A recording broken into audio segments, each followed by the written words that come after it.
love.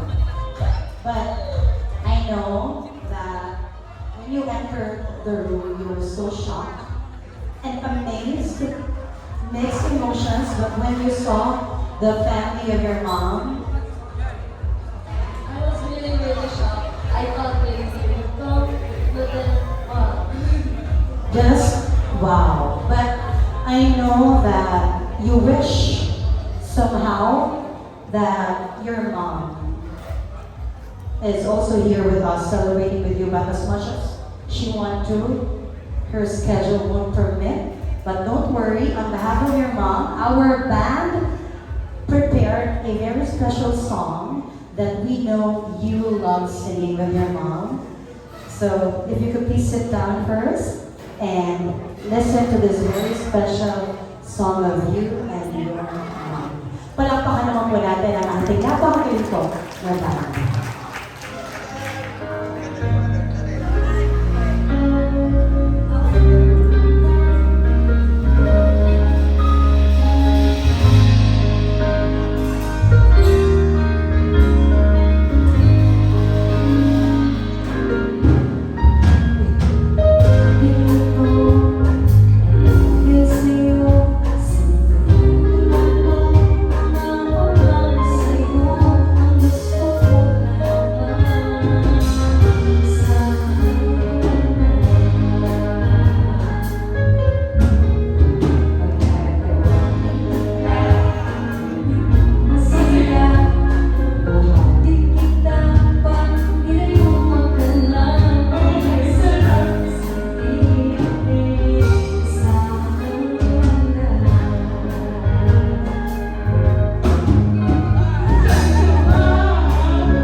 Is here, so hug your mom as well.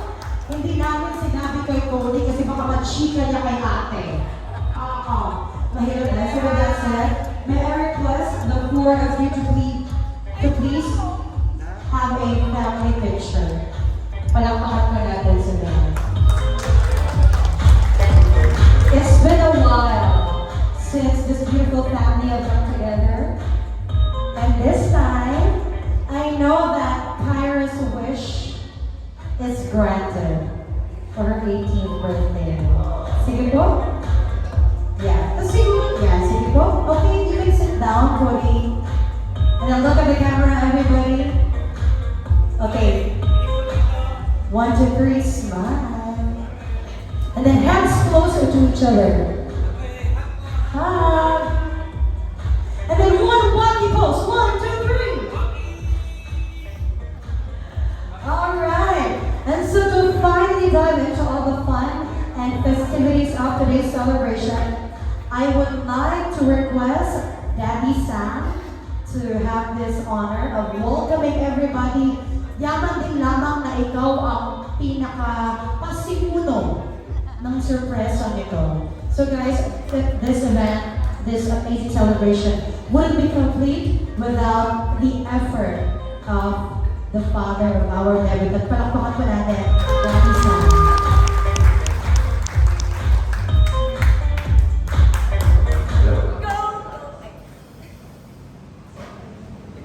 Hindi ka kung di umabot. Kaya mo yan. Anyway, thank you. Thank you, Lord. Lalo namin sa kanyang birthday. So, lahat sa ating mga accomplish, mga kasabot. Thank you. Thank you. And you're very nice. Welcome po sa Pangasinan. Yung mga nanggaling sa Malayo. Palakpakan naman po natin si Daddy. You know what I think? He has prepared the longer speech but he wasn't able to deliver it kasi lost for words na siya dahil punong-puno din siya ng happiness. This celebration isn't just a gift for the daughter but it's a gift for the entire family. Palakpakan po natin. And so with that said, Mommy, Daddy, and Cody, you may now take your seat. Have some catching up with your mom, Cody. Ask from some pasalubong. Okay. And this time, to bless this gathering, because this isn't just an ordinary day. Aside from celebrating Kyra's 18th birthday, we are also here celebrating the gift of family and friendship, and most importantly, the gift of life. And so to lead us with the opening prayer and sharing of God's word, may we call on the loving uncle of our celebrant, Tito Pastor Chris Quintos. Palakpakan po natin.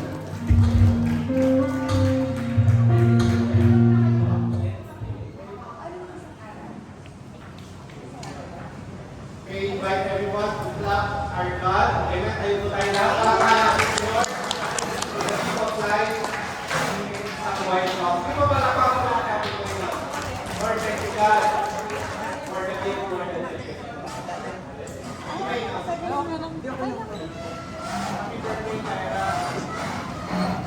Such a blessing for us to hear the introduction, the gift of life. Ang buhay po ay napakahalaga.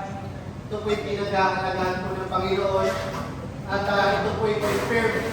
Kung ano yung laman ng puso natin, it was confirmed by God. Amen po ba? Na ang buhay po ay napakahalaga. Ano po nasabi ko yan? Because He gave His Son. Buhay at binigay rin niya kapalit. Amen po ba? Palakpan naman natin ang Diyos. So, hawakan po katabi mo, sabi mo sabi mo, buhay ay importante. Napaka-importante. So it's not all about our good words. Hindi po yan ang ating criteria.